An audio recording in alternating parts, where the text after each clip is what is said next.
Shelton is on a mission to track down the owner of Stonebridge Monuments in Barling. Not only does she want the grave marker she's paid for, she's sharing her story to warn others. It hurts, I feel like I can't completely put my son to rest because nobody knows he's here other than the people who were here when we buried him, There's nothing that says that he's here. Cassie Shelton's son, Taryn, was almost 5 months old when he unexpectedly died in March of 2022. A few days after his death, they went to look at headstones and were told to try Stonebridge Monuments in Barling. The money she used to buy it came from friends and family. We all went down there and, filled out the paperwork for it. He told me it would take 6 to 8 weeks. He had it on hand. He actually had a couple because I had picked a teddy bear. She paid in full at just over $1,800.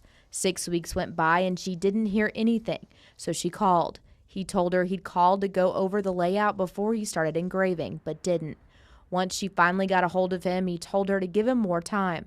Months went by with her and family members calling and going by there with no luck. Now, 6 months later, her baby's grave remains unmarked. Was excuse after excuse, and once again, he's ghosted my entire family. Now I'm at the point that I feel like I've been taken for my money, which, it wasn't even my money. It was donations from people that supported me at that time of grief.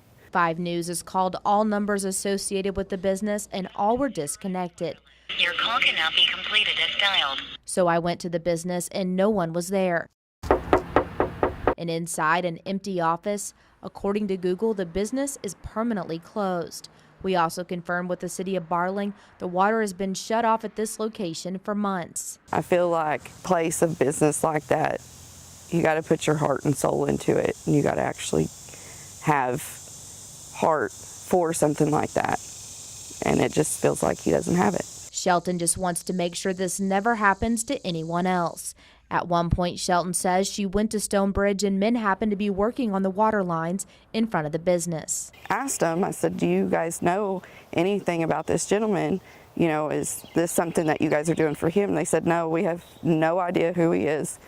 They told me that I was the 5th person that week, but the 3rd person that day that has come up there and told a similar story. According to the Better Business Bureau, Stonebridge Monuments has an F rating, the worst rating you can get. 2 complaints have been filed with the Better Business Bureau, and their attempts to get into contact with the business were unsuccessful.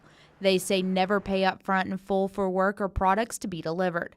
President and CEO of the Better Business Bureau of Arkansas, Janet Robb, also suggests people check their website before they do business. She hates to hear when things like this happen. If you can find the individual, you can certainly file suit against them. Sometimes that's the dead end that people run into. The business is closed, they're not answering their phone, they've moved away, they've closed up shop, and it's hard to identify and contact the individual that was in charge of the business. But you can certainly try, and we would certainly suggest that. As for Shelton, the last time she texted the owner, she told him her loss isn't going to be his gain. I would be happy with the stone, and I'll take it to somebody else who's actually going to do the work that they say they're going to do. A heartwarming update to this story. After seeing the promotions on air for this story, 2 separate local men have contacted me and plan to purchase her a headstone for her child. I put them in contact with Cassie Shelton, who says the news of this kind deed is such a blessing. Catherine Gilker, 5 News.